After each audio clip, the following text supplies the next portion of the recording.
Bapak saya dulu tuh sering ngajarin saya, diajak jalan-jalan pagi-pagi. Melihat orang ngopi, makan uduk itu bapak seneng. Kok enak jadi wong apa?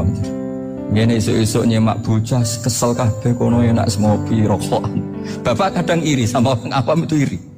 Sudah gitu berharap masuk surga kan enak sudah gitu. Tahu-tahu mati, tidak tahu ke surga apa ke neraka tidak tahu. Jadi nah, orang dulu itu orang yang bisa mensederhanakan dunia. Sehingga ya sudah cara bahagia. Makanya saya alhamdulillah saya ini kerjasama sama UII sama beberapa kampus.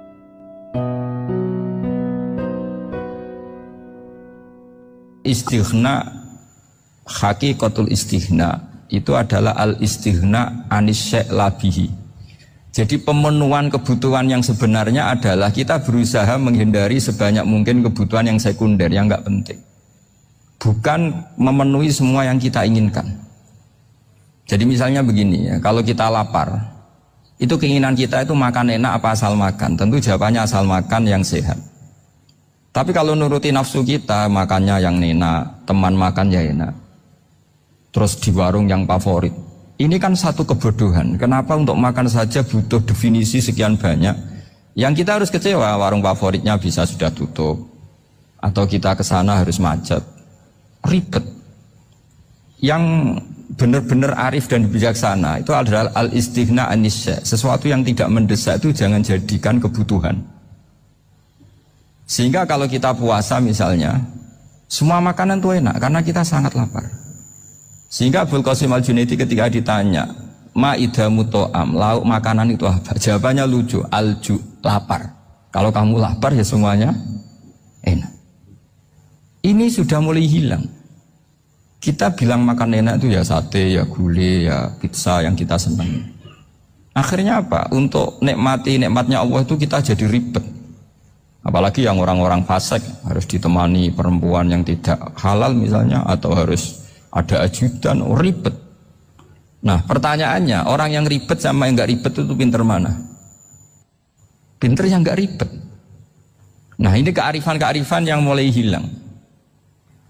Lalu siapa yang bisa mewarisi itu? Ya ulama.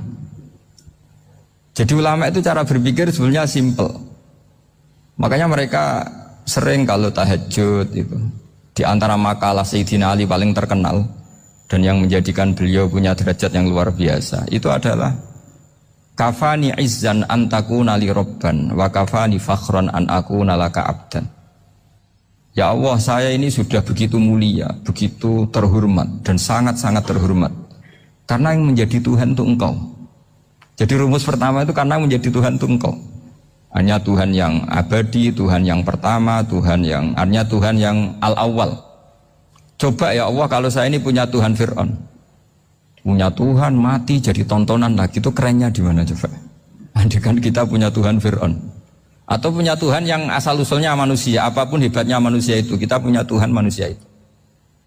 Tuhan yang lapar, yang kalau nggak makan mungkin pingsan, mungkin bisa kena COVID, nanti Tuhannya diisolasi, kayak apa? Makanya ketika Tuhan Allah menyindir ketuhanan selain Allah itu, Allah hanya menyindir dengan kalimat sederhana, kana yakulanit to'am, yang kamu tuhankan itu masih makan. Hanya kalau nggak makan ya lemes. Jadi lama-lama ada orang gini, alhamdulillah tadi Tuhan mampir ke saya, kelihatannya lapar, setelah tak kasih makan sehat lagi. Susah nggak punya Tuhan yang seperti itu.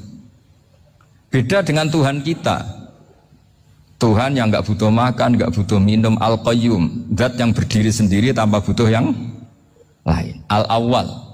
Sebelum ada langit bumi sudah ada Tuhan kita yaitu Allah. Bandingkan dengan Tuhan-Tuhan yang dipertuhan yang lain, yang adanya setelah bumi, misalnya Fir'aun dan sebagainya. Sehingga Sayyidina Ali pertama jadi kebanggaan apa? Kafani izzan antakuna li robban. Saya ini keren betul, karena punya Tuhan yaitu Engkau.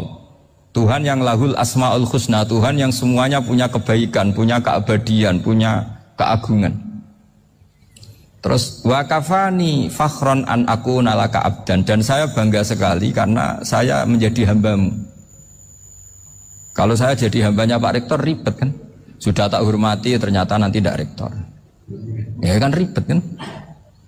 Terus pokoknya ribet, jadi budaknya manusia itu ribet. Makanya ada seorang wali datang ke temannya yang jadi presiden atau jadi raja. Datang ke situ karena tidak punya uang, mau minta uang karena temannya raja. Setelah sampai sana ternyata temannya ini karena orang soleh pas berdoa, ya Allah saya minta ini, minta ini, minta ini. Terus si wali tadi pulang. Tanya, kenapa kamu pulang? Ternyata dia sama, masih minta-minta kayak saya. Jadi sederhana dia. Sama-sama minta kamu, minta zat yang kamu mintain katanya. Jadi dulu itu orang itu sebegitu dekat dengan Allah. Sehingga si raja ini terus ketemu wali tadi tanya, kenapa kamu menyepelekan saya padahal sekarang saya raja.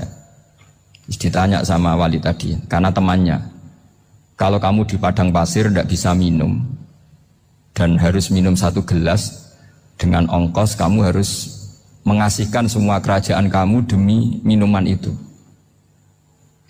Pilih mana, minuman apa tetap jadi raja? Ya saya milih bisa minum. Saya tidak raja tetap hidup, tapi kalau nggak minum mati. Bagaimana Anda bangga dengan satu kerajaan sing la yusawi kak samain, yang tidak sama dengan segelas air. Jadi artinya terus mereka melihat jadi raja itu ya biasa, jadi presiden biasa, jadi rektor biasa. Karena mereka biasa berlogika, hakikatul izzah itu ya taqarrub ila Allah, yang benar-benar terhormat itu ya dekat dengan Allah.